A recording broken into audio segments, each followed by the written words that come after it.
位呢是慧Kim，慧琴现在住在 Melbourne， 是我二哥的大女儿。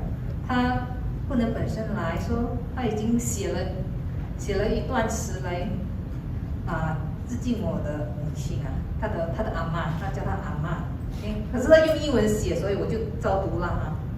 Good evening, families, brothers and sisters in Christ. I'm Kim, Bernard's oldest child. Madam Lippans is my ama. Since COVID-19 caused lockdown started in 2020, I have been worrying and hoping nothing bad happens to any of the family members, especially my 3 elderly grandparents. Even though we had our last visit in the end of 2019, just before the pandemic outbreak, is never enough. Every trip I made with my family back to Malaysia is always rushing, tiring, and regretting at the end. Regretting for not spending enough time with my grandparents. Now with the ongoing pandemic, it's really heartbreaking that we could not be back for Ama. Anyone who is living or settled down overseas like Xiao Lan, Jia Wen, Hui Xin, and myself, we all share one common feeling. That is, we miss our families back home. We miss our grandparents, parents, siblings, aunties, uncles, and cousins. I personally miss family reunions, especially Chinese New Year reunions, which I have missed for nearly 8 years. Just to be present with families is always the most joyful, even no one is saying anything.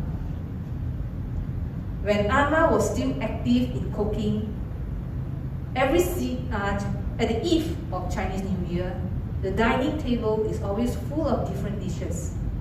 白斩鸡、烧肉、鸭肉、鱼、虾, different veg dishes with my favorite mushrooms, and nevertheless, there's always 2 different soups, and one of them was always 鸡头汤.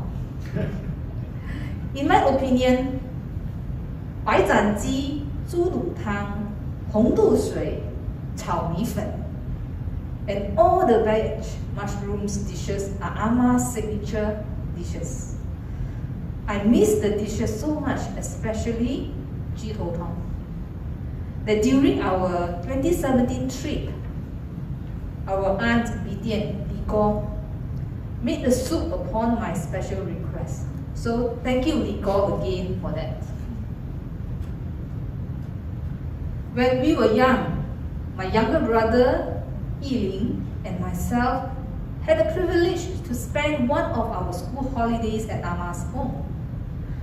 It was a great experience and memory to spend our holiday without parents but with Ama and aunties. Ama took me to the morning market to get breakfast on a bicycle. I did worry whether I was too heavy for her, but she was fine. It's a wonderful memory in my life. We love going out to the house yard to play with the dogs, domestic animals, and the most enjoying moments were watching Ama feeding the animals, picking fruits from the backyard, and cooking. Even though Ama and aunties kept chasing us back into the house because we kept getting mosquito bites and it's dangerous being around the cooking area. Yet, I still sneak out to the back and to watch Ama cook. Watching Ama cooks every time when we visit is one of the must-do things for me whenever I got the chance.